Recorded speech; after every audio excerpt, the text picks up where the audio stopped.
ஓம் நம சிவாய. திருச்சிற்றம்பலம். ஐயர்மலை ஸ்ரீ சுரும்பார்குழலி உடனுரை ரத்னகிரீஸ்வர பெருமான் ஆலயத்திற்கு வரக்கூடிய பக்தகோடி பெருமக்கள் அனைவருக்கும் அன்பான வணக்கங்கள். ரத்னகிரீஸ்வர பெருமான் பல பெயர்களாலே இங்கு அழைக்கப்படுகின்றார். ரத்னகிரீஸ்வரர், மாணிக்கமலை, வாட்போக்கிநாதர், மாணிக்க குன்றம், ராஜலிங்கமூர்த்தி, முடித்தழும்பர், மணிகிரி என்ற பல பெயர்களாலே அழைக்கப்படுகின்றார். இந்த மலையானது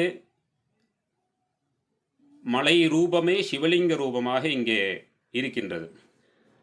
மேற்கு நோக்கி ஆலய அமைப்பில் இருக்கக்கூடிய இந்த சிவலிங்கமானது இந்த மலையினுடைய உச்சியாக இருப்பதால் மலை கொழுந்தீசர் என்ற ஒரு நாமமும் இங்கே சொல்லப்படுகின்றது. பல வரலாறுகளை தாங்கி இருக்கக்கூடிய இந்த மலையானது பூர்வத்திலே ஆதிசேஷனுக்கும் வாயு பகவானுக்கும் யார் பெரியவர் என்ற போரிலே மேருமலையை 5 பாகமாக இந்த பூமியிலே விழுந்ததாக சொல்லப்படுகிறது. அதிலே ஒரு பாகமாக இந்த மலையானது இருக்கின்றது. எனவே இந்த மலையே சிவலிங்க ரூபமாக காட்சி தருகின்றது. எப்படி மலை சிவலிங்க ரூபமாக இருக்கும் என்ற ஒரு கேள்வி தோன்றும். சுந்தரமூர்த்தி சுவாமிகள் முதல் பதிகத்திலே பித்தா பிறைசூடி என்ற பதிகத்திலே வரக்கூடிய ஒரு பாடலிலே ஊனாய் உயிராய் உடலாய் ஊனாய் உயிரானாய் உடலானாய் உலகானாய் வானாய் நிலனானாய் கடலானாய் மலையானாய் தேனார் பெண்ணை தென்பால் வெண்ணை நல்லூர் அருள் துறையுள் ஆனாய் உனக்காலாய் நீ அல்லேன் எனலாமே என்று ஒரு பாடல். அந்த பாடலிலே சுவாமி ஊனாம் இருக்கார், உயிராவும் இருக்கார், உடலா இருக்கார், உலகா இருக்கார், மலையாகவும் இருக்கின்றார் என்று சிவபெருமான் மலை ரூபமாகவும் இருக்கின்றார் என்று குறிப்பிடுகிறார்.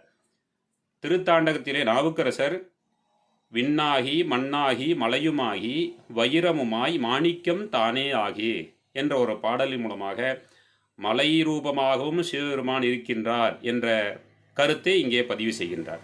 இப்படியாக மலை ரூபமாக இருக்கக்கூடிய இந்த மலை பல வரலாறுகளை தாங்கி இருக்கின்றது. அதிலே சுவாமி 2 பாடல்களின் மூலமாக நம்முடைய அருளாளர்கள்லாம் இந்த வரலாற்றை நமக்கெல்லாம் சொல்லியிருக்கின்றார்கள். அந்த பாடல் நலங்கொள் ஆரண்யம் என்னும் நைமிஷம் ஆனவாறும் இலங்கு மாணிக்க குன்றம் இரு நிலத்திடை அமைந்தவாறும் துலங்கும் அக்குன்றம் மேவும் தொல்புகழ் சிறப்பினோடும் சலங்கொளும் வாயுசேடன் சார்ந்து அர்ச்சித்தவாறும் இந்திரன் பணிந்தவாறும் இடி அர்ச்சித்தவாறும் செந்தமிழ் முனிவன் பூசை சிறப்பொடு ரோமப்பேர் சந்தமிழ் முனிவன் பூசித்து அரண்அருள் பெற்றவாறும் சந்திராகாசம் கொண்டு தடவரை பிளந்தவாறும் என்ற இந்த பாடல்களின் மூலமாக நம்முடைய ராஜலிங்கமூர்த்தி பெருமானுடைய ஆலயத்தினுடைய சுவாமியினுடைய வரலாற்றை இதிலே சொல்லுகின்றார். சுவாமி இந்த மலையே சிவரூபமாக இருக்கின்றது. இந்த சிவலிங்கத்தை பல அருளாளர்களும் வாயு பூஜித்தவாறும் ஆதிசேஷன் சுவாமியை வழிபட்டதாகவும் இந்திரன் வழிபட்டதாகவும் இடி பூசித்ததாகவும் செந்தமிழ் முனிவன் என்று சொல்லக்கூடிய அகத்தியர் பூசித்ததாகவும் மற்றும் பல ரிஷிகளும் யோகிகளும் பூசித்த தலமாக இந்த வாட்போக்கி மாணிக்கமலை ஆலயமாகப்பட்டது இருக்கிறது. நாவுக்கரசர் ஒரு பாடலில் ஒரு பதிகம் இந்த சுவாமி நம்மளுடைய ரத்னகிரீஸ்வர பெருமானை பற்றி பாடியிருக்கின்றார். காலபாசம் பிடித்தெழுதுவர் பாலகர் விருத்தர் பலயாரனார் ஆளுநிழல் அமர்ந்த வாட்போக்கியார் சீலமாந்தவர் செம்மையில் நிற்பரே என்ற பாடல் அது. அதிலே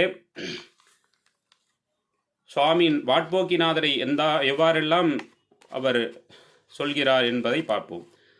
ஆழநிழல் அமர்ந்த வாட்போக்கியார், அடுத்த கிண்ணறம் கேட்கும் வாட்போக்கியார், அந்தியின் ஒளிதாங்கும் வாட்போக்கியார், ஆற்றவும் அருள் செய்யும் வாட்போக்கியார், 6 செஞ்சடை வைத்த வாட்போக்கியார், ஆனஞ்சாடி உகந்த வாட்போக்கியார், ஆர்த்த கங்கை அடக்கும் வாட்போக்கியார், ஆடல் பாடல் உகந்த வாட்போக்கியார், அட்ட மாமலர் சூடும் வாட்போக்கியார், அரக்கனுக்கு அருள் செய்த வாட்போக்கியார்.